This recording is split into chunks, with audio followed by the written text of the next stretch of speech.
Muy bien, entonces, ok, de acuerdo a la agenda que ya se había preestablecido, no estaba muy bien al tanto, vamos a darle el pase a nuestro amigo, el doctor Mantari, para que... Permíteme presentarlo. Ok, por supuesto. Queríamos un poco ganar el tiempo, pero ya que estás ahí todavía, Modesto, a ver, por favor, a la presentación pertinente. José Luis Mantari es ingeniero mecánico de la Universidad Nacional de Ingeniería, que ha partido al extranjero a Portugal, Italia y varios países del mundo, y trajo su experiencia al Perú, y en la UNI ha desarrollado una serie de proyectos, el último de los cuales es el casco oxigenador. Además, José Luis Mantari ha ganado el premio del Encuentro Científico Internacional como el ingeniero que más publica en Scopus, pero también ha ganado otros premios por su gran productividad.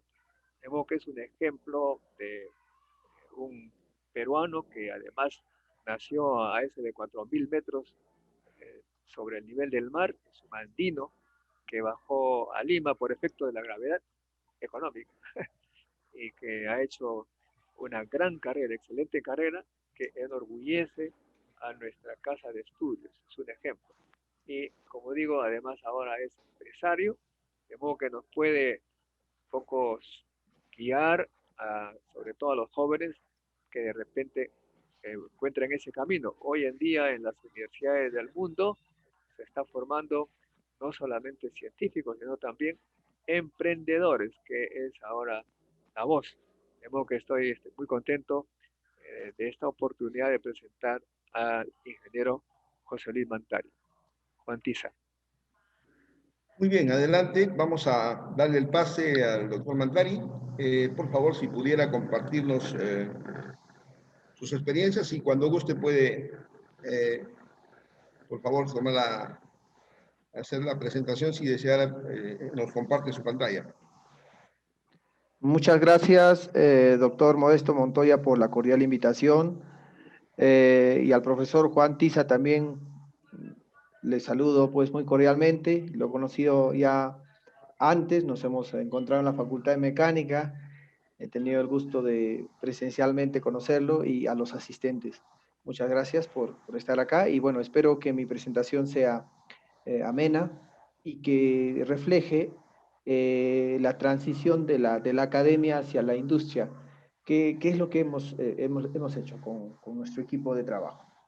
Bien, voy a compartir mi pantalla entonces ahora, eh, y, y espero pues podamos desarrollar una presentación, como dije, amena. Muy bien. Mi presentación, no sé si se logra ver, si yo pienso que sí se ve, ¿no? Sí, sí. De la academia a la industria con la empresa de Maglabsac, que es mi empresa. Bueno, todo partió en la UNI, nuestra casa de estudios, y bueno, luego aterrizamos en la empresa y lo hicimos con investigación, con desarrollo tecnológico para aplicar a la industria. Entonces, mi presentación de ahora, de repente voy a obviar esta parte para podernos mover más rápidamente, es hablar del diseño de sistemas mecánicos con materiales compuestos, los materiales compuestos propiamente dicho, ¿no? Las aplicaciones, en este caso mineras, de nuestros trabajos, las aplicaciones navales y las aplicaciones biomédicas. Y bueno, y todo se marca en el diseño, y es por eso que quería hablar un poco del diseño. Cómo se diseña, cómo se diseñaba tradicionalmente, es lo que quiero enfatizar ahora. Tradicionalmente para la minería, por ejemplo, y para el sector construcción, lo primero que se hacía es, bueno, identificar el problema, ¿no? Por ejemplo, romper pues una roca para la minería, ¿no? ¿Cómo rompo la roca? Entonces se hacía inmediatamente un análisis funcional. Un análisis funcional te permite pues encontrar soluciones en base a la función principal, que es romper, digamos, ¿no? Entonces inmediatamente nosotros nos bioinspiramos o simplemente generamos una solución. Pero ahí no hemos visto el desgaste, ¿no? Esa máquina existe, es muy buena, esa máquina chancadora de quijada, pero no fue diseñada para resistir. Sin embargo, nosotros sabemos que los consumibles de la minería hoy, por ejemplo, son enormes, ¿no? Las simulaciones computacionales demuestran que los perfiles de los liners deben ser de un tipo para reducir el desgaste, por ejemplo, ¿no? Entonces, cuando una roca choca con una superficie, de hecho que va a haber desgaste de material y por tanto paradas y consecuentemente debe considerarse en el diseño el desgaste. Entonces, esta es la nueva óptica, ¿no?, que nosotros hemos introducido, ¿no? Muy bien, quiero hacer una actividad minera, quiero romper roca, quiero hacer procesos de comunicación, entonces hago un análisis funcional, eso nunca va a cambiar, ¿no? ¿Cuál es la función principal allí? Es perforar. Perfecto, ¿cómo perforo? ¿Bajo qué condiciones? ¿Qué debo considerar? Y entonces nosotros sabemos que un problema tremendo de consumo de energía, ¿no? Y que conlleva, digamos, al cambio de piezas, ¿no?, abruptas, a veces repentinas, a veces programadas, es el desgaste. Las piezas que hacen composición se desgastan. El desgaste significa para el minería mucho dinero. Consecuentemente, hay que considerarlo en la etapa de diseño para poder, por ejemplo, como la empresa Resemin, que es un orgullo para el país, es una empresa minera que está en el mundo, vende equipos para el mundo y es peruana. Entonces, para el gerente, mis respetos por hacer, digamos, de nuestro, revalorar el prestigio nacional. Los materiales compuestos. Como cualquier tipo de estructura moderna, los materiales compuestos han tenido un protagonismo tremendo, ¿no? Y nosotros los conocemos, ¿no?, de dos tipos.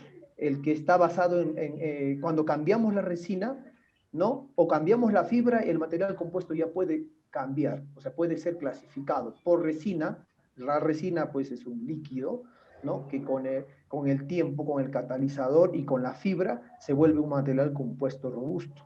Los aviones están hasta en un 85% ya en materiales compuestos. Ya no se utiliza el aluminio, incluso en la parte estructural. Y si hablamos del tipo de resina, tenemos compuestos de resina polimérica, ¿no? Y si hablamos de los elastómeros, y los elastómeros también son materiales compuestos, son materiales que realmente han reducido el desgaste y absorbido impactos en estructuras aeroespaciales, ¿no?, en estructuras de alta tecnología, que ahora ya están en la minería, ya están en el sector naval. Incluso se habla de embarcaciones de HDP actualmente. Tenemos a Chile ya exportando embarcaciones en HDP. Tenemos al sector minero haciendo revestimiento de sus estructuras con alto desgaste con elastómeros. Entonces, los elastómeros, igual que ahora en proyectos biomédicos, juegan un papel muy importante. Y los elastómeros pueden ser de tipo termoplástico o pueden ser termoestables, ¿no?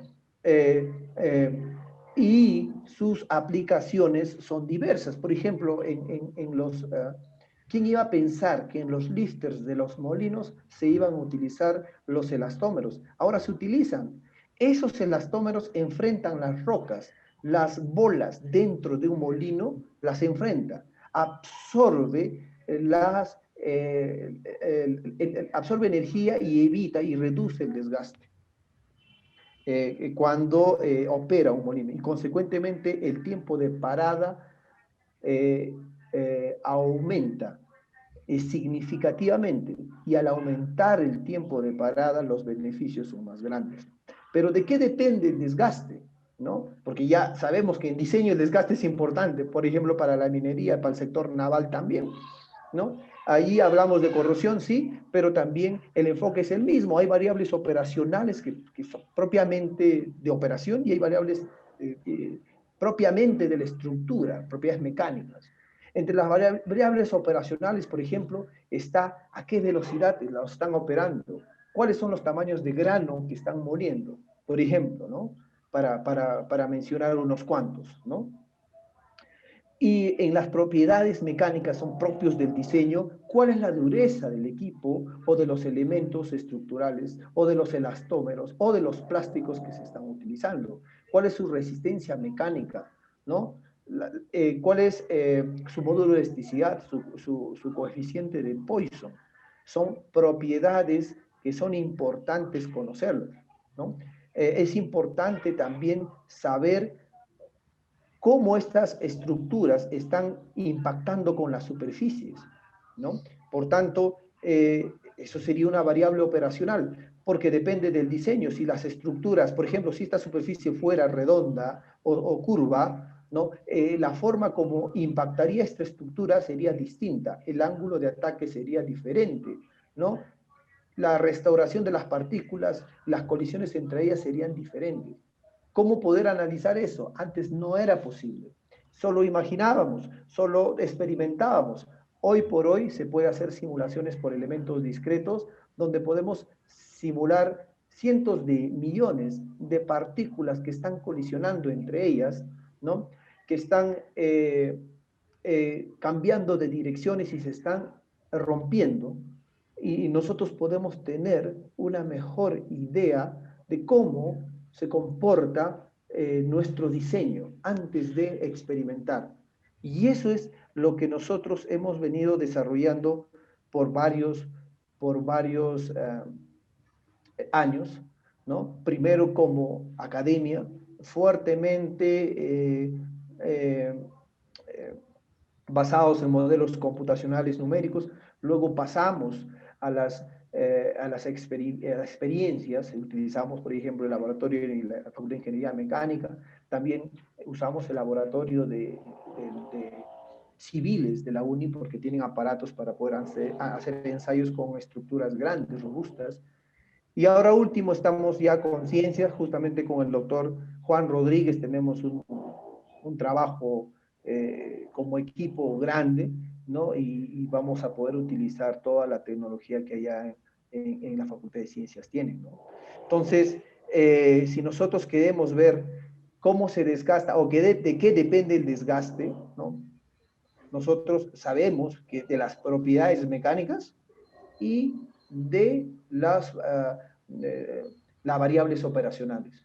Antes solamente se pensaba en esto, ¿no? Pero después, con la ciencia, ya se incluyó las variables operacionales, ¿no? Y esto todavía sigue siendo empírico porque sale de un modelo, ¿no? De análisis adimensional utilizando la teoría Pi, ¿no? Pero sin embargo, ahora tenemos Machine Learning, tenemos Deep Learning, tenemos métodos que pueden darnos luces de que si un diseño está bien o no, utilizando incluso data real, ¿no?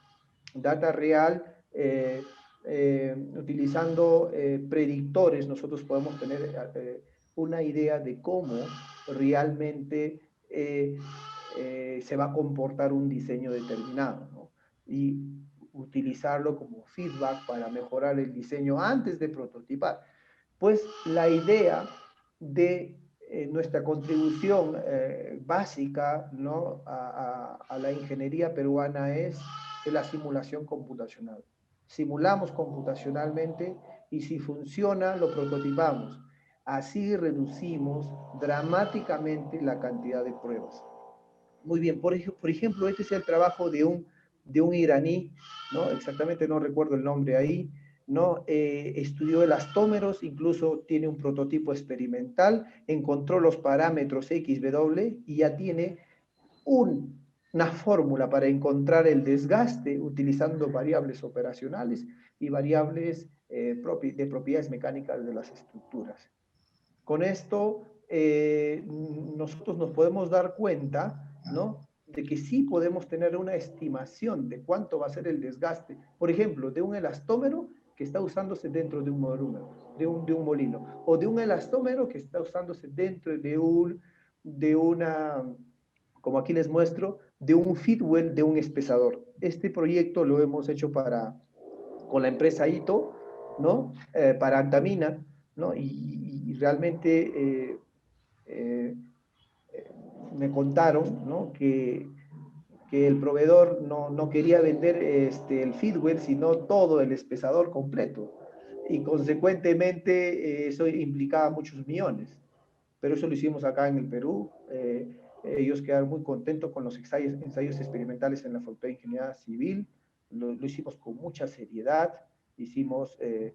Colocamos strain gauge en varias partes para medir las deformaciones, ¿no? Para dar confianza al cliente, porque esto nunca se hizo en el Perú. Nosotros como empresa lo que hacemos es proyectos de ingeniería propiamente y adicionalmente, ¿no? Como DIMAC-LABSAC, le colocamos ciencia, ¿no? Experimentación. Obviamente, reducimos dramáticamente la cantidad de experiencia, la cantidad de análisis experimental, utilizando, en este caso, las simulaciones computacionales. Así los costos también se reducen dramáticamente. Y ahí ustedes pueden ver cómo hemos ensayado, y se ve el álabe del feedwell, es enorme el feedwell, es de escala casi real, ¿no? Las deformaciones unitarias capturadas por los sensores. En un lado es obviamente como se esperaba en tensión y en la otra superficie en compresión. Removimos la carga y la estructura volvió a su normalidad. Ahí ellos se dieron cuenta que los materiales compuestos, ¿no? Realmente son muy, muy robustos y vale la pena ponerlos sobre la mesa cuando uno hace un diseño. Bien, les mostré rápidamente un diseño. Esa es una máquina que no puedo dar muchos detalles, que está en proceso de patente. Es un proyecto que lo tenemos con Concitec, y bueno, ya más adelante daré más detalles sobre ese diseño, que es bioinspirado, por cierto, aplicado a la bioingeniería. Bueno, aquí les estaba mostrando los trabajos de aplicaciones biomédicas. Tenemos trabajos de aplicaciones biomédicas y de repente vale la pena verlo nuevamente. Sí, es nuestro casco CPAP, ¿no? Que está en los hospitales, que se ha usado casi en aproximadamente 1000 unidades en el Perú, y que tenemos un stock representativo, y es un dispositivo que tiene base científica, es un dispositivo que tiene patentes, es un dispositivo que fue aprobado por DIGEMIT, y es un dispositivo que nació en la UNI, se escaló en mi empresa, que es DIMAC-LABSAC, porque la verdad, en el sector estatal no se puede pues mover un sol, ¿no? Y para este proyecto se tuvo que hacer mucho prototipado, se tuvo que hacer simulaciones computacionales con softwares originales, ¿no? Con softwares que no sean piratas, y en mi empresa tenemos todas esas facilidades, y consecuentemente tuvo que hacerse en DIMAC-LABSAC, no había forma, y todos los costos, ¿no? Fueron asumidos por la empresa. Debo reconocer que muchos peruanos, ¿no? De a pie impulsaron este proyecto, donaron, no hubieron donaciones para el proyecto, que nos permitió donar casi 500 cascos al gobierno, al Estado, a los hospitales, a Salud, MINSA, y a hospitales otros, y a postas médicas. Nuestro dispositivo ha llegado a todo el país. Es un dispositivo el cual la UNI se siente muy orgulloso, porque hemos conseguido todos los permisos para su fabricación y masificación. Y yo, obviamente, como profesor de la UNI, me siento también orgulloso de haber aportado a mi casa de estudios, y en agradecimiento a toda la formación que pues hemos recibido de parte de la universidad y de los profesores que muy gentilmente nos han formado durante nuestra carrera dentro de la... Y bueno, también tenemos aplicaciones navales. Hemos diseñado plataformas siempre pues con un valor adicional. Esta es una plataforma que está full paneles solares. En fin, tenemos aplicaciones en varias áreas. Me gustaría mostrarles más información, pero tampoco quiero extenderme, y consecuentemente aquí termina mi presentación. Muchas gracias, muy gentil a todos. Ok, muchas gracias, doctor Dari. Interesante su presentación. Más bien, abriríamos en este momento un espacio de preguntas a fin de que podamos, digamos, redondear esta presentación con algunos elementos más. Por favor, quien quisiera hacerlo puede simplemente abrir su micrófono y poder, por favor, plantear la consulta o el comentario, la observación correspondiente.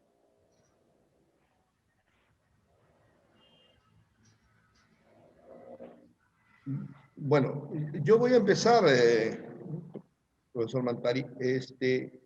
A ver, un tema que el utilizar estos nuevos materiales naturalmente están enfocados aquí a darle un mayor tiempo de vida y consecuentemente un rédito económico para la empresa en el sector, por ejemplo, minero. ¿Qué hay respecto a la respuesta de estos materiales en cuanto a las características del proceso, ¿no? ¿Cómo influyen en el modelamiento del proceso? Y una pregunta conexa con eso, ya que se simula, porque a ver, en el caso de la molienda, relativamente es muy difícil saber lo que está pasando, por ejemplo, en un molino de bolas. Hay una cantidad de fenómenos físicos que pasan que ser determinista en todos los efectos es imposible. Entonces, normalmente se modela basado en los resultados, en la experiencia que se va dando y se va buscando un modelo más que se ajuste más a la realidad para poder aplicar estrategias de control que finalmente puedan dar una mayor efectividad al proceso, ¿no? En este caso, el proceso de concentración de un mineral, muy importante el tamaño de partícula a la salida de la etapa de molienda. Por lo tanto, allí hay que, cuanto más afinado esté el modelo, pues podemos hacer un control.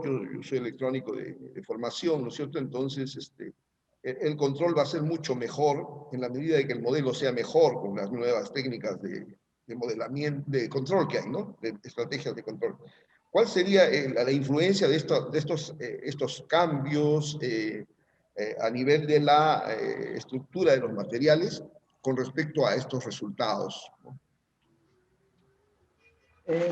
Excelente pregunta, ¿no? Muy profesional y agradezco que me dé la oportunidad de responder. Efectivamente, el modelamiento de los materiales compuestos pues no es fácil, ¿no? Ya no estamos hablando de un coeficiente de Poisson y de un módulo de elasticidad.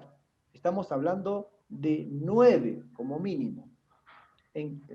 Módulos de elasticidad en diferentes direcciones, 3 en las principales, coeficientes de Poisson diferentes, ¿no? Entonces, módulos de corte distintos. Entonces, ya no es tan simple. El acero, pues, es módulo de elasticidad desde el punto de vista de resistencia mecánica, porque incluso, y Poisson, ¿no? En cambio, en materiales compuestos, en elastómeros, ya estamos hablando de muchas propiedades mecánicas. Y primero esas propiedades mecánicas hay que caracterizarlas y hay que encontrar sus valores. Afortunadamente la ciencia, la investigación anda a la par. Por eso es que nuestros trabajos siempre van a papers. No van a libros de ingeniería porque los libros de ingeniería están ¿no? un poco retrasados, ¿no? Y los libros modernos están escribiéndose en base a muchos artículos científicos. Y entonces es bastante científico. Muchas veces vale la pena ir directamente hacia los papers, ¿no? Y hacia, digamos, los fabricantes, porque los fabricantes nos dan, por ejemplo, para el caso del fútbol que hemos diseñado, hemos recubierto con una resina antiabrasiva. Y las propiedades mecánicas de esa resina antiabrasiva, pues lo tiene el cliente. Pero como a veces el cliente lo tiene incompleto, entonces vamos a los papers, ¿no? Vamos a la ciencia. ¿Qué dice la ciencia al respecto? Entonces, modelar computacionalmente estructuras en materiales compuestos y elastómetros es complejo. Y ahora la pregunta es, ¿se hace en la universidad? No se hace en la universidad. Entonces, ¿dónde se va a hacer? En los programas de posgrado. ¿Se podría incluir en la universidad? Sí, ya se debería hacer. Se debería cambiar los sílabus completamente. Los sílabus, el contenido de las sílabus se debe cambiar completamente. En la Facultad de Ingeniería Mecánica es lo que siempre he pedido, un cambio completo, ¿no? Los nombres de los cursos hasta se deben cambiar. Elementos finitos, pues elementos finitos es una técnica. En realidad es modelamiento computacional. El nombre, el que debiera ser el nombre del curso. contenido, nombre de curso, se debe hacer una reingeniería completa. Y de repente si llega digamos, a oídos del Minedu, de Concitec y de la presidencia, allí hay gran trabajo por hacer. Y eso es lo que debemos hacer. ¿Por qué? Porque nuestra industria está bien adelantada. Fíjense que nosotros hacemos los trabajos de consultoría trabajando con los papers científicos, con los reportes científicos, ¿no? Entonces, eso es en cuanto a modelamiento de materiales. Y ahora, modelar la ruptura dentro de un molino, teniendo miles de partículas, ¿se puede hacer? Actualmente sí se puede tener una mejor idea, sí se puede simular utilizando los elementos discretos, algo que era imposible hace años. ¿Por qué?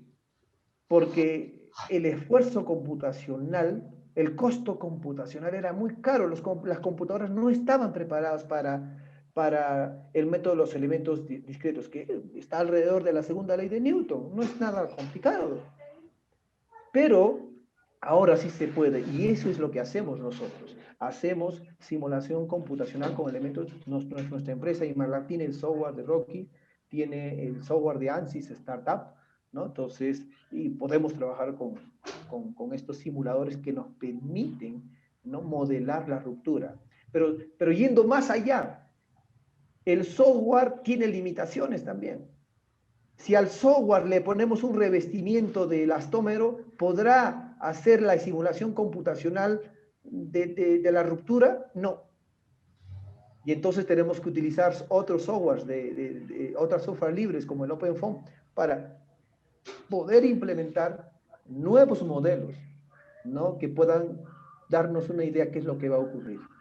Entonces hay mucho que hacer. Entonces, mi equipo de investigación, por ejemplo, está formado por Roy Panduro, que me acompaña muchos años, Jorge Yarasca, Joao Monge. Ellos están trabajando arduamente en esa dirección. Y obviamente su trabajo se ve reflejado en los trabajos que les presento también. Eso respondiendo a sus preguntas, doctor Juan. Muchas gracias, muy amable. Ok, no sé si alguna de las personas que estamos en la sala Zoom deseen hacer alguna pregunta. Podemos aprovechar para, dentro de este contexto técnico, después quisiera hacer algunas preguntas ya dentro del contexto educativo que ha tocado y luego el contexto ya de emprendimiento, empresarial. Es una experiencia por la cual ha transitado nuestro expositor en el sentido académico, el sentido empresarial, y pues hay que adecuar la educación, ¿no?, la educación para que se vuelva competitiva a nivel latinoamericano y mundial.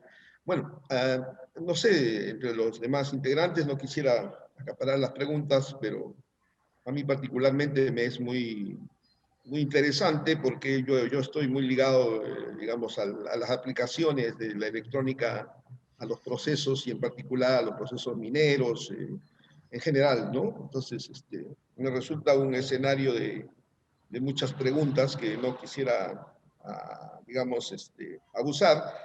Así que adelante, otras preguntas que pudieran haber para aprovechar, dispersar un poco más esta idea. Si hay alguien, por favor, simplemente abre su micrófono y puede hacer la pregunta pertinente.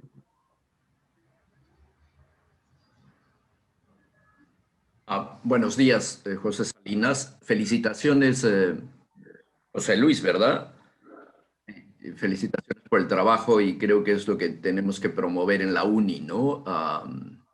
Como decía, yo soy ingeniero economista, analista de decisiones y claro, mi tema es, estas cosas son relevantes, ¿no? Y combinar el enfoque ingenieril de solución de problemas con el enfoque científico de mantener datos y con el enfoque de design thinking, ¿no?, que es lo que le está enfatizando aquí Mantari, o sea, la idea de crear el futuro a través del diseño, ¿no? Crear el futuro, no hablo solo del futuro económico, pero el futuro de materiales, etcétera, lo cual, como dice José Luis, eso es cada vez más factible, ¿no? Yo soy de años atrás, 50 años atrás, egresado de la UNI, y como dice él, en mi época yo tenía que aprender un lenguaje. Cuando ingresé a la UNI nos daban una semana de un curso para aprender a usar la regla de cálculo, ¿no? Y después tuvimos la computadora más grande de Perú a los comienzos de los 70, de IBM, y había que aprender un lenguaje para programar. Hoy en día tenemos capacidad de cómputo increíble, ¿no? Con todo este quantum mechanics, el quantum computing. Entonces ya las limitaciones de cómputo cada vez son menores y eso hay que aprovechar. Y claro, y como dice José Luis, el gran desafío que tenemos en todas las facultades, yo creo, es la revisión de nuestra currícula, ¿no? Ha pasado mucha agua bajo el río que tal vez no estamos incorporando en la enseñanza, ¿no? Ese es un gran desafío. Yo he vuelto a la academia después de jubilarme como consultor, como analista de decisiones, ¿no? Y tratar de difundir estos conceptos del decision making, ¿no? La idea de cómo medir la calidad de las decisiones, que es el tema nuestro, que es difícil de vender, pero sí, José Luis, felicitaciones, realmente esto es lo que necesitamos, poder unir la academia con la práctica profesional y poder tener mejores egresados, ¿no? Ahí hay un muy grande desafío, poder retener a la gente joven, ¿no? En el caso de ingeniería económica, ese es un gran problema que tenemos, ¿no? Ojalá que se vaya mejorando, la retribución a los profesores es muy baja y nuestros egresados son demandados en el mercado, entonces retenerlos es bastante difícil. Y también difícil interesarlos en hacer temas de tesis aplicativos ingenieriles, ¿no? Mucho de la ingeniería económica en la facultad nuestra se ha orientado más a lo económico, al enfoque retrospectivo, determinístico, en vez del enfoque ingenieril prospectivo de solución de problemas. Entonces, no conozco el tema para nada, pero es bastante relevante, ¿no? Entonces, y felicitaciones, es lo que puedo decir. Gracias por compartir tus experiencias. Muchas gracias, ingeniero José Salinas, por sus palabras. Muy bien, muchas gracias por la pregunta. Estamos atentos a otras preguntas que pudieran o comentarios. Este es un foro que está creado para que podamos aprovechar este tiempo en poder intercambiar experiencias y, por supuesto, plantear, ¿no?, alternativas y soluciones que naturalmente permitan a nuestro país alimentarse de este tipo de debates que no son masivos, pues, ¿no? Porque en este caso, normalmente las personas que tratan los temas desde un punto de vista científico, desde un punto de vista serio dentro de lo que es la teoría del conocimiento, regularmente no son muy populares, ¿no? No son muy populares porque no son sensacionalistas, pero realmente eso es lo que pensamos genera el cambio en el mundo, ¿no? Y estamos en un mundo tan dinámico que yo soy de formación, como le decía, electrónico, trabajo en lo que es microelectrónica, en lo que es automatización, y realmente yo también soy de esa generación, como decía José Salinas, yo ingresé el año 70 a la uni, en aquella época, pues todavía no había, no se hablaba todavía de todo lo que es la computación tal como lo entendemos ahora, ¿no? Efectivamente eran experiencias que han servido para irnos plasmando en la evolución, pero el cambio es permanente, tanto que hoy en día estamos prácticamente atiborrados de capacitaciones a mi edad y continúo capacitándome para poder mantenerse vigente como profesor en un medio. Lo que sí creo, bueno, cualquiera me puede interrumpir, por favor, si quiere hacer alguna pregunta, ya que entrando a ese terreno que ha tocado José Salinas, preguntarle al profesor Mantari, el tema ya orientado, en primer lugar, creo que después podemos hablar de la relación academia-empresa, que es un tema un poquito, digamos, que podría tener un espectro más amplio y puede ser tratado. Pero ya que abordó el tema, y han abordado el tema educativo, el tema, aquí se habla de la calidad de la educación, lo que hoy está pues el término de investigación, la innovación, los patentes, etcétera. Fundamentalmente, la educación efectivamente necesita actualizar los cambios, pero ahí ya se ha tocado un tema central, ¿no? Efectivamente, creo que a partir de los años 60, por ahí un poco más, yo todavía en los años 70 pude tener profesores brillantes, muy buenos. Le comentaba a Modesto Montoya, pude recibir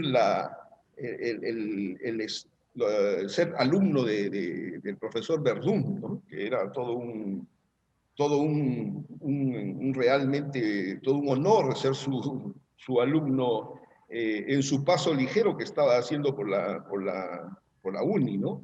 Y yo le quería promover un poco la idea, el concepto que tiene los profesores que nos están acompañando, los profesionales distinguidos. A ver, el problema de la educación del país es un problema grave, está abandonado desde los años 60 y se fue cada vez degradando los años 70. Y efectivamente, ¿no? Cuando yo ya estaba concluyendo mi carrera por los años 75, ¿no? Era muy difícil, bueno, en ese momento estaba a la par. Yo recuerdo que había no mencionaremos nombre, un colega, ingeniero que estaba, hoy ingeniero, pues por supuesto, y en aquella época terminábamos, y estaba trabajando como ayudante alumno del profesor Kwon, un especialista en campos electromagnéticos, y pude escucharle, ¿no? Como asistente, que era su ayudante, y le decía, pero quédate en la universidad y ganas igual que en la empresa, y todavía había esa equiparidad. Después eso se cayó totalmente, ya era imposible hablar de que la universidad pudiera por lo menos aproximarse al sueldo de la empresa. Entonces, a partir de ahí ha habido pues efectivamente de forma natural, como bien lo mencionaba José Salina, es muy difícil decirle a un joven, quédate en la universidad, ¿no? Es más, ¿no? Yo creo que ahora, lamentablemente, yo soy un enemigo siempre de salir del país, pero tuve que salir de todas maneras. Dije, no, acá se tiene que poder hacer, no podemos estar saliendo. Pero definitivamente el quedarse podía significar achatarlo un poco. Es necesario que conozca nuevos horizontes y ese feedback que tenemos al retornar es el que ahora estamos viendo de las experiencias, ¿no? Entonces todos tenemos un poco un enfoque de esto, pero ¿de qué manera? Ahora sí ya viene una pregunta muy vigente. En esta perspectiva actual, porque hay mucho en lo que sería el diagnóstico, pero más bien quisiera abordar el tema digamos, de plantear algo hacia un país que está en un desorden total, como podemos ver, ¿no? Bueno, ¿cuál es la visión vuestra desde el punto de vista de como país en este momento, ¿no? En esta etapa que se aproximaría de la etapa post-pandemia, ¿no? ¿Cómo podemos, ya antes de la pandemia hemos estado ante una crisis, pero ahora esta crisis posiblemente digo, sea mucho más visible, más evidente y se haya visualizado mejor la brecha entre la buena educación, la investigación y esos otros indicadores buenos de una formación y lo que ahora nos espera en esta etapa post-pandemia? ¿Cuál sería la recomendación? ¿Qué hacer? ¿Qué hacer desde nuestro ámbito de acción? Porque, a ver, ahí con eso termino. Yo no creo que ya podemos confiar en políticos que definitivamente están descalificados, ¿no? Porque no representan ni siquiera digamos, la calidad, ¿no? Porque podemos tener diferentes formas de pensar respecto a la política, pero el problema es que no se puede discutir de política con personas que no se han formado en las esencias. Pero creo que sí podemos aportar, empezando por las ideas, las propuestas, las experiencias y las sustentaciones.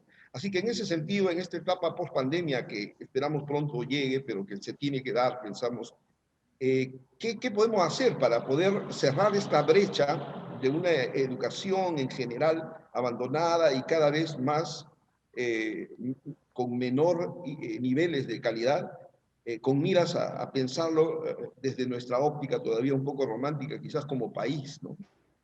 Dejo esa pregunta, en principio al doctor Mantari y luego a cualquier persona del panel, obviamente, para motivarnos una conversación. Adelante. ¿Me permites, Juan Tiza? Adelante, adelante, adelante. Bueno, interesantísima tu pregunta. Voy a tratar de concretar, ¿no? Cuando ingresamos a la UNI lo hicimos por esta ambición de conocer, de resolver problemas complejos. Y nunca nos dijeron de forma por lo menos explícita que había que publicar los resultados. Lo hacíamos por placer simplemente, ¿no? Yo hice mi tesis en relatividad, problemas de Albert Einstein, cosas complejas, temas nucleares, pero nunca se me ocurrió que teníamos que publicar.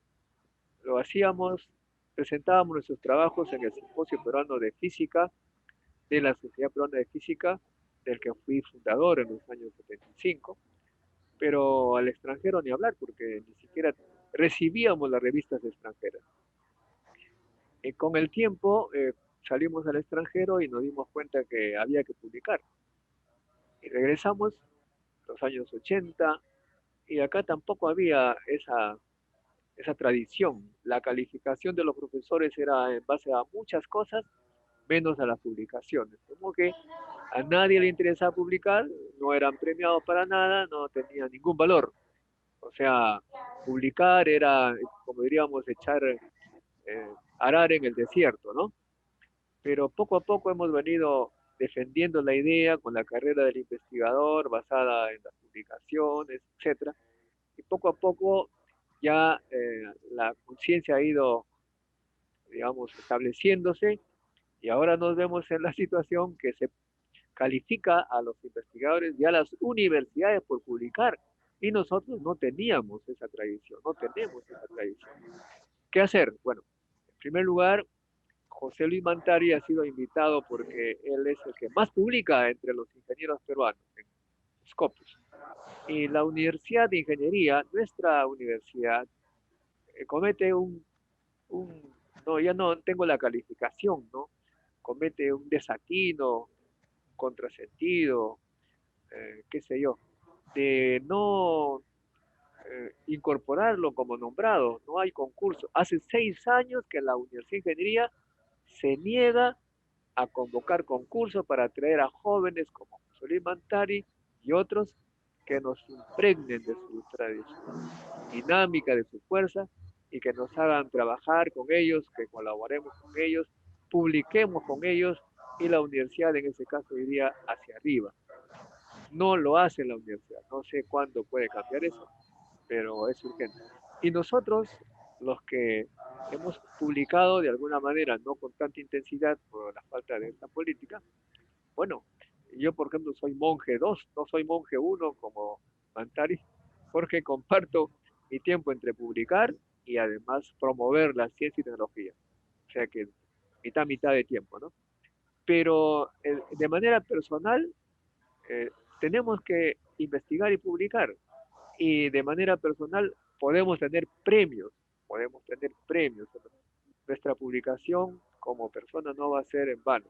Tenemos nosotros, por ejemplo, entre los participantes en esta reunión, a Robert Paria. Robert Paria se fue a Bélgica con otro científico, Iván Lobato, que trabajaron conmigo en el Instituto Peruano de Energía Nuclear.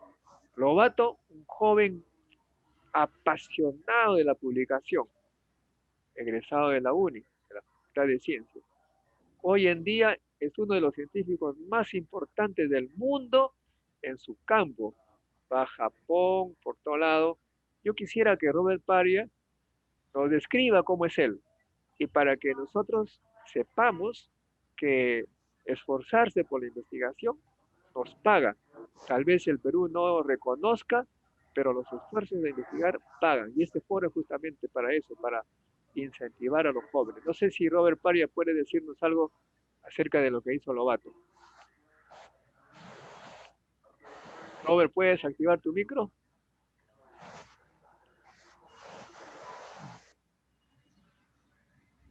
Parece que Robert Paria no tiene micro.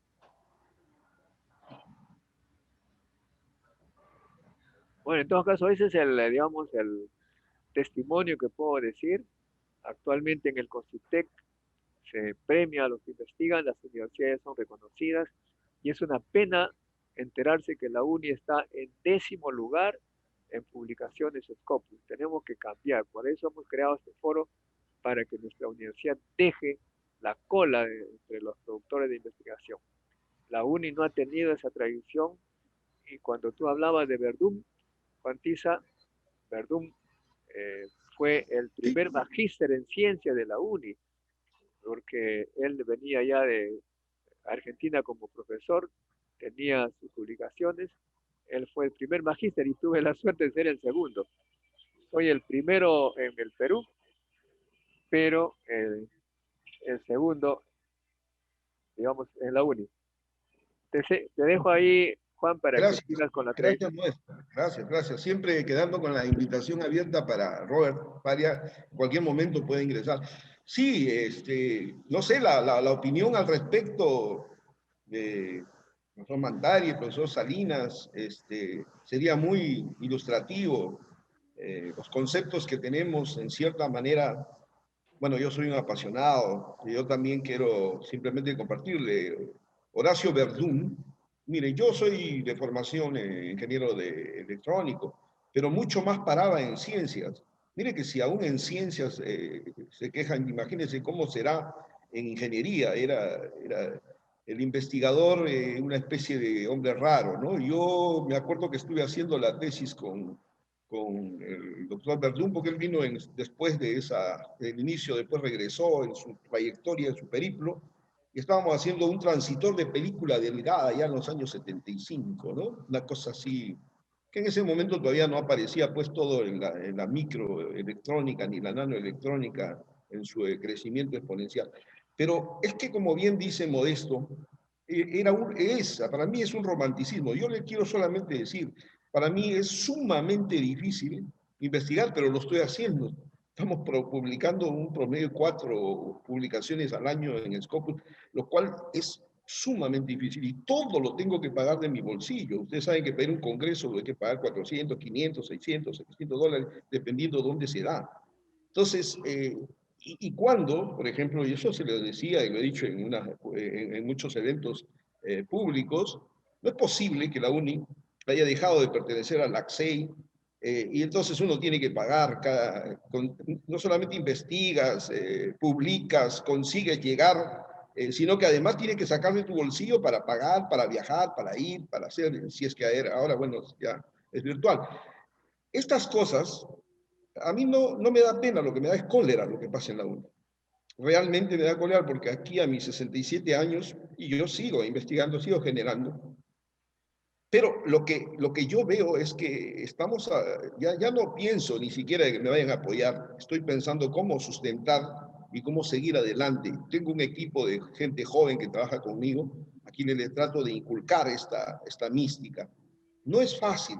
El mundo actual es mucho más pragmático. El estudiante dice cuánto yo quiero ganar, ¿no? Entonces, el romanticismo de los años 60, 70 ya no es el que hay ahora. Entonces, esto se puede cambiar con las experiencias como la del caso de los profesores Mantari, nuestro colega José Salinas, pero es importante, así como Modesto, que le manifiesten. Entonces, por favor, quisiera esas opiniones, que es creo que un propósito de estas reuniones. Adelante. Sí, de repente hago un comentario ahí, y partiendo ahí del cambio de la currícula, ¿no? Sí, desde los años 75, 80, y los profesores todavía están acá, no se hizo investigación, con contadas excepciones. Por tanto, se está bien desfasado de lo que es la investigación, y por tanto la ingeniería de aquel entonces es la ingeniería que se viene enseñando.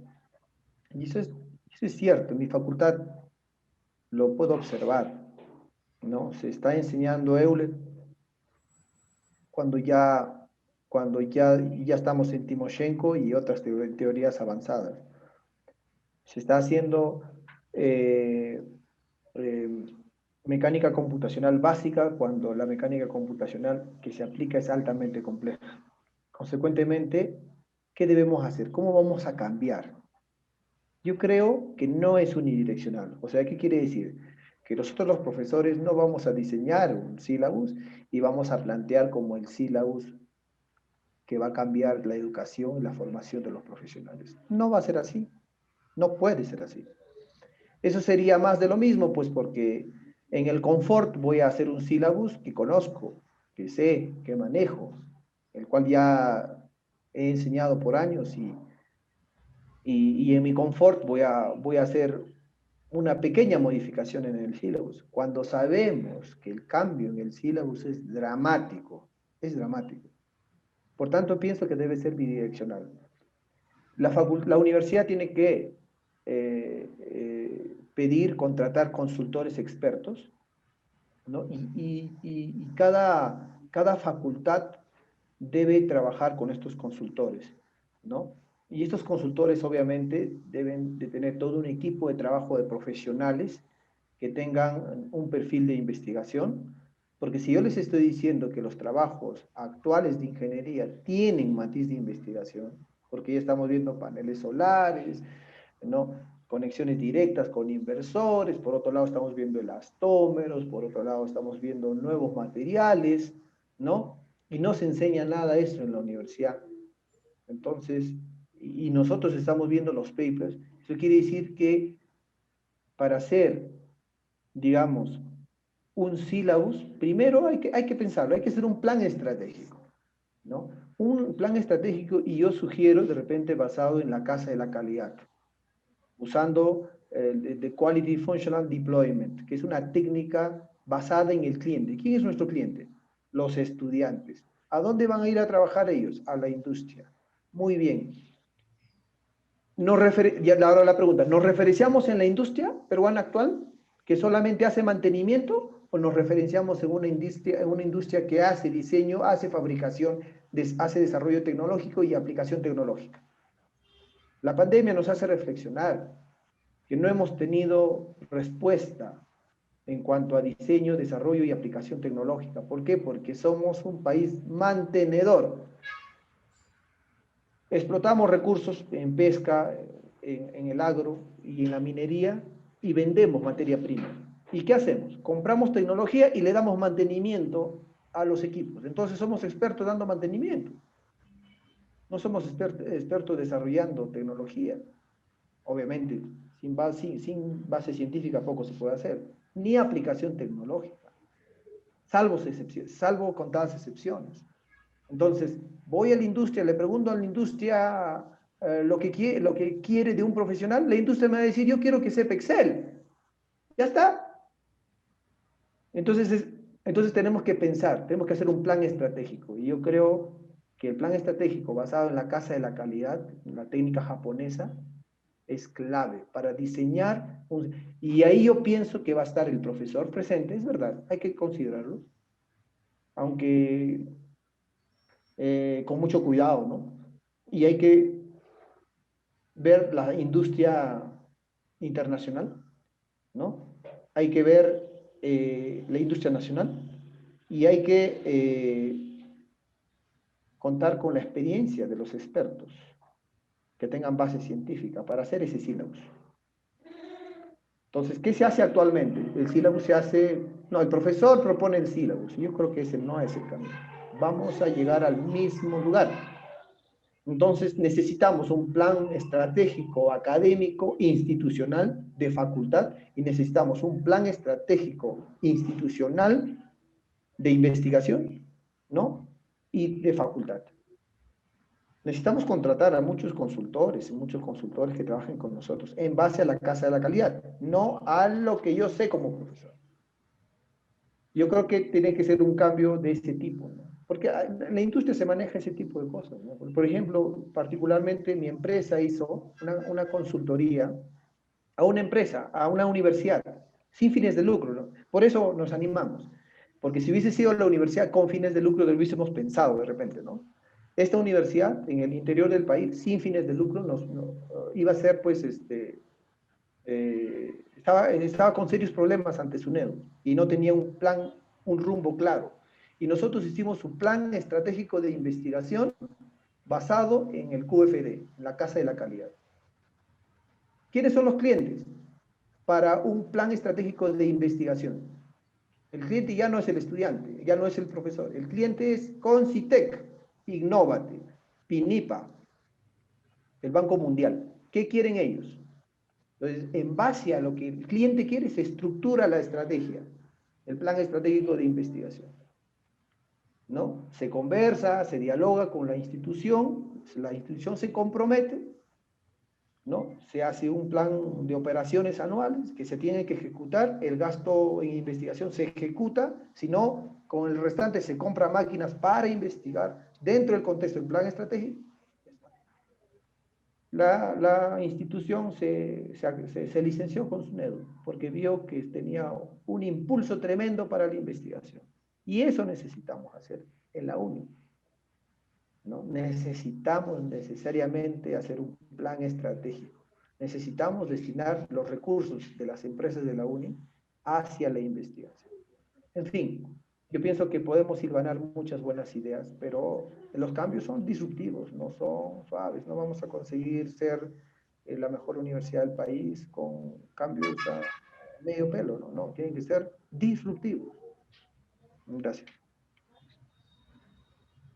Muy bien, José Luis, de acuerdo contigo, ¿no? O sea, es un gran desafío y yo estoy en mis 70s y digo, como digo, soy un jubilado que vengo de la consultoría y hago, mi tema, como decía antes, es Decision Quality, calidad decisional, que es un poco antes de hacer un plan, José Luis, tendríamos que hacer un desarrollo estratégico.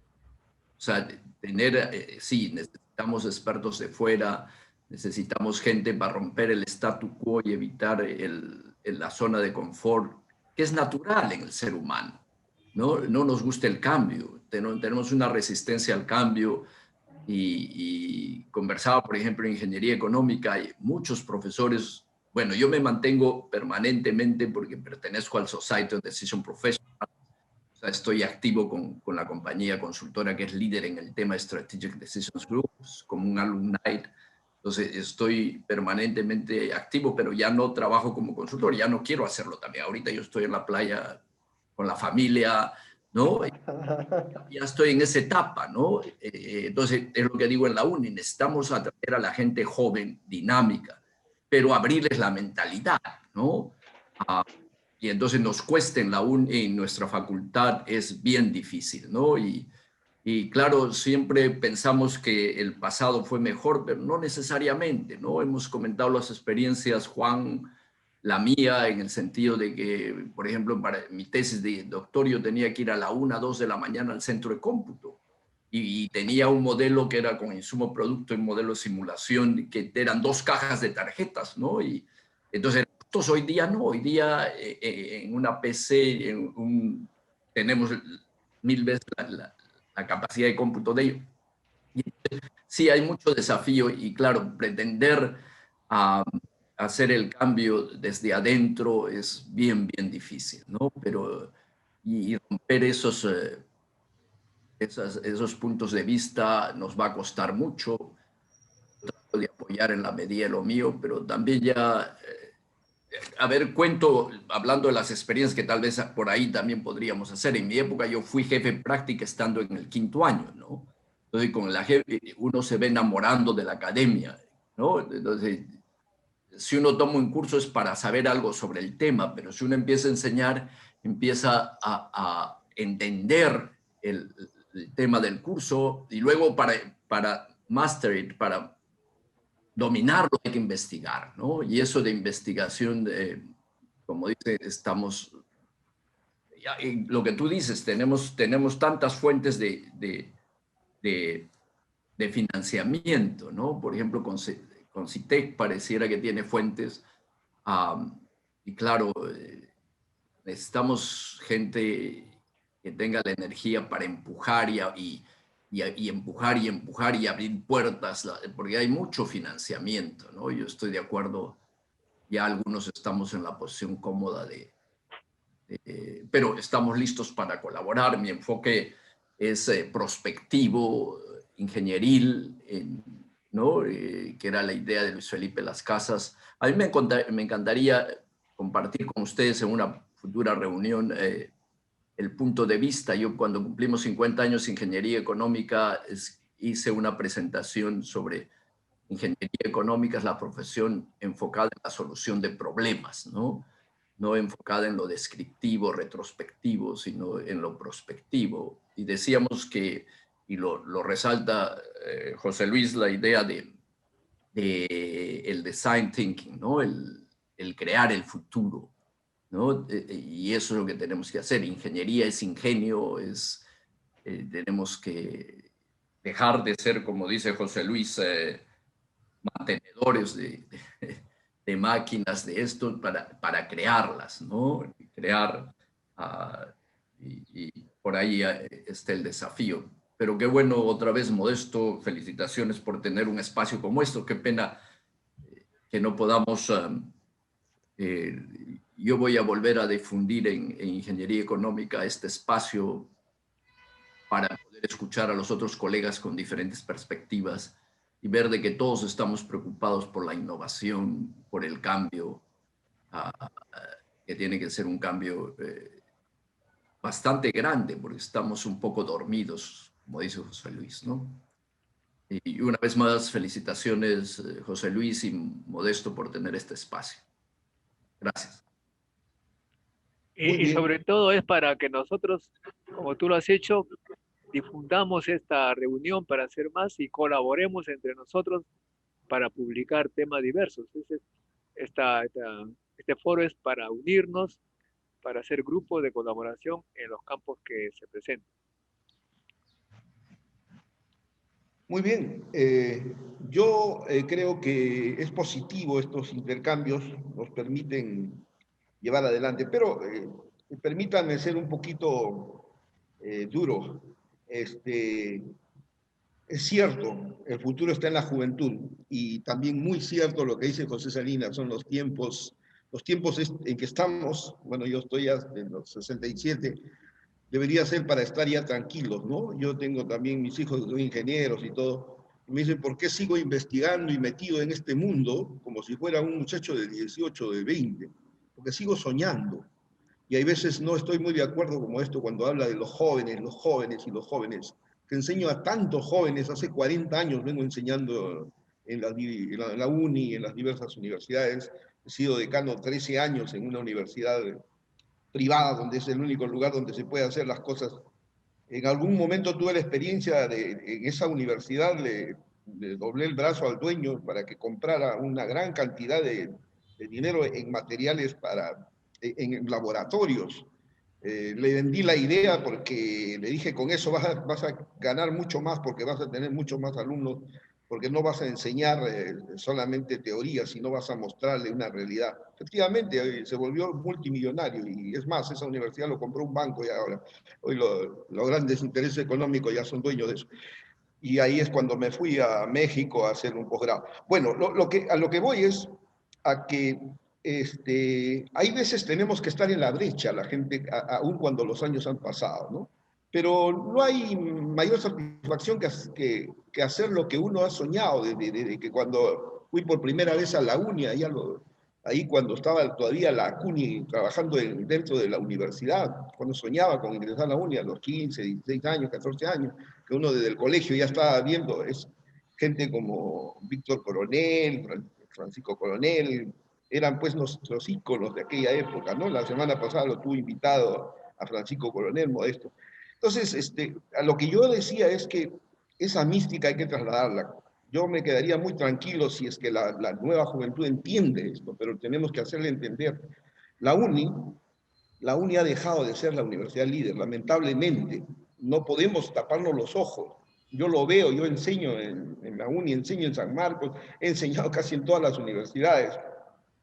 Entonces tampoco podemos, ya el crédito de tanta capacidad y tan buen prestigio que ha tenido la UNI por muchos años, ¿no? Cientos de años, más de 100 años, esto realmente tiene un límite, pues. Es que cuando no se hace, cuando no se tiene una política, cuando no se tiene una visión de crecimiento, se acaba, se agota el crédito, y ya se agotó. Totalmente de acuerdo, yo estoy dentro de la universidad, es muy difícil cambiar un curso, ni siquiera cambiar un tópico. A mí me enseña con el mismo sílabo que aprendí desde el año 73, 72, cuando estuve. El mismo sílabo. Lo que pasa es que lo dicto, lo cambio totalmente, porque formalmente no se puede cambiar. Eso es todo un periplo grande. Pero yo creo que hay que ser, en este sentido hay que tener el optimismo. Estas opiniones, quizás de poca gente aquí, son las opiniones que deben resonar. Y hay que participar. Las grandes decisiones se toman lamentablemente en la llamada democracia por votos. El voto de un científico, de una persona que tiene amplia experiencia, vale igual que el voto sin ánimo de menospreciar a nadie, de otra persona que no tiene una visión de ese tipo, sino totalmente una visión quizás chata de la vida, ¿no? Cree que nacimos desdichados y moriremos desdichados. Eso no es así. Eso no es así. Tenemos que trasladar esa cultura, trasladar esa esperanza, trasladar ese espíritu. Yo siento mucho más decepción cuando piensan de esa manera los jóvenes, porque ahí sí ya la cosa es más grave. Ya una persona mayor de edad quizás, bueno, ya no va a tener la energía, pero cuando un joven empieza a pensar de esa manera, que ya todo está perdido, que ya no puede luchar, entonces envejece rápidamente en términos reales. Entonces yo pienso que esto es muy positivo y claro, Modesto siempre inquieto, ya muchos años estamos con Modesto siguiendo el ESI, su gran obra, ha permitido democratizar que las voces de todo lugar del país, esta descentralización que nunca llega a nuestro país, en el ESI sí se da, ahí se encuentra gente de todos los rincones, de los diversos lugares del país, para escuchar su voz, para saber su planteamiento, y siempre con humildad creo que vamos a poder cambiar. Lo fundamental es escuchar a todos, y las experiencias positivas y buenas seguirlas, y las malas pues simplemente hay que indicarlas, hay que poner el dedo en la llaga, porque hacernos digamos, de la vista gorda no nos ha ayudado ni nos va a ayudar en un país que necesita de nosotros mucho. Nuestras ideas, los conceptos son importantes. Finalmente, le digo, yo creo que cuando se habla, por ejemplo, de consultores, qué mejores consultores que todos esos egresados de la UNI que ya conocen, han vivido, han visto, con mucho gusto darían sus opiniones, siempre y cuando éstas se plasmen en un plan estratégico, en una realidad, que haya un cambio. Y para eso tiene que encajarse esto con una decisión política de la universidad de aperturarse a ello. ¿Y quiénes pueden lograrlo? Los que estamos dentro, porque en base al voto elegiremos unas personas idóneas que permitan aperturar, que tengan mente abierta para poder hacer el cambio, porque de otra manera, como dice Otorongo, no come Otorongo. El que está acostumbrado pues a la vida fácil, a no estudiar, a simplemente repetir por 40 años lo mismo, porque es muy cómodo, eso nunca va a permitirnos abrir un horizonte de esperanza para una UNI que tiene que ser líder, y a estas alturas es el líder en Latinoamérica y quizás hasta en el mundo. Creo que tiene los egresados de mucha calidad y el alumno de la UNI sigue siendo muy bueno. El problema es la institución. La institución llega en un punto y en vez de salir encima, sale debajo, porque durante todo su proceso de enseñanza lo único que le hacen lo mediocriza, como dicen, con sílabos pasados de moda, sin laboratorios, con profesores sin motivación, es decir, con profesores que solamente piensan en que hay que cumplir. Lamentablemente no podemos pedirle resultados, no podemos peros al olmo. Entonces creo que hay responsabilidad por los dos lados, hay el trabajo por los dos lados, la gente que está afuera y la gente que está adentro. Creo que de este tipo de reuniones se pueden sacar grandes planteamientos. Eso quería simplemente matizar. Modesto sabe bien que hay un movimiento ya en otro escenario, en el plano político, el partido de la ciencia que aspira a estas cosas, que en forma limpia pueda llegar, porque finalmente los grandes cambios de un país se dan pues por decisiones políticas, ¿no? Como están viendo, ¿no? Y creo que para no extenderme más, es fundamental decirles de que les agradezco todas estas opiniones de cada uno de los que participan, porque nos siguen ilustrando y enseñando más. Uno aprende de todos realmente. Yo cuando voy a mis clases aprendo de mis alumnos. Ellos tienen habilidades que yo no tengo y yo les transmito las habilidades que yo tengo y salgo muy contento de la clase porque he aprendido muchas cosas y yo le he trasladado todo lo que yo también sé. Ese es el mecanismo. Por eso yo te pediría a todos y en especial a Mantari si a través del chat pudiera alcanzarme tus datos de correo y de teléfono posiblemente para poder enlazarnos con el grupo de investigación que tengo.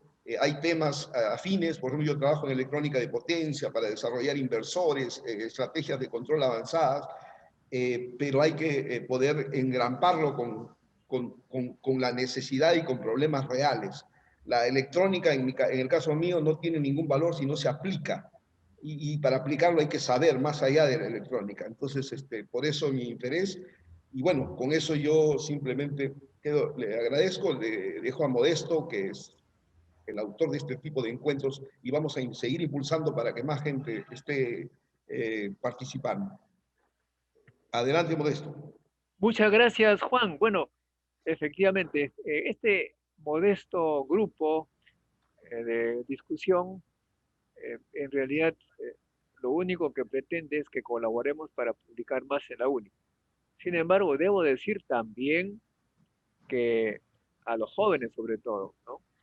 A los jóvenes tienen la suerte de contar muchos años por delante y les aconsejo muy sinceramente que planifiquen su vida.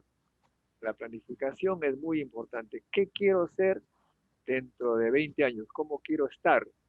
Si quieren estar, bueno, como dice Juan, con lo de siempre, bueno, ya se sabe que van a fracasar. Quieren estar en algún lugar agradable, ya saben que tienen que hacer. La base en esto, en este mundo moderno, es inventar con patentes o publicar. El que publica, jóvenes comienzan a publicar, incluso siendo estudiantes, las potencias lo van a buscar a ustedes y le van a tratar como a reyes. El que no publica y el que no patenta, bueno, se quedará en la uni luchando por no sé qué cosa. Y la universidad, si no publica, quedará cada vez más hacia atrás y los que egresados no tendrán suficiente orgullo para decir, soy de la uni. De la uni, uno es orgulloso cuando la universidad es productiva. Tenemos que nosotros entonces todos hacer a la universidad productiva, científica y tecnológicamente para que nuestros estudiantes estén orgullosos.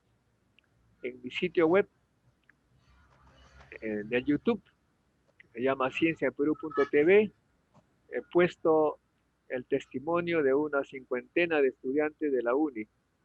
La pregunta que responden es, ¿por qué escogí la UNI? Uno de ellos, dijo, estoy en la UNI porque no tuve plata para pagar la católica. O sea que estamos nosotros ya, no como antes, en que en la UNI estaban ricos y pobres. Eso se debe a que no hemos sabido promover la investigación, la invención. Y gracias a José Luis Mantari, que quisiéramos multiplicar, clonar a José Luis Mantari, que haya mucho más en la UNI y sobre todo que lo convoquen en concurso y lo nombren profesor de la UNI titular para que su ejemplo sea todavía más eficiente. Muchas gracias amigos por estar en esta reunión, les aconsejo, les agradezco. Si es que comparten este enlace que tienen ustedes, va a ser el enlace de siempre para que seamos más. Muchas gracias.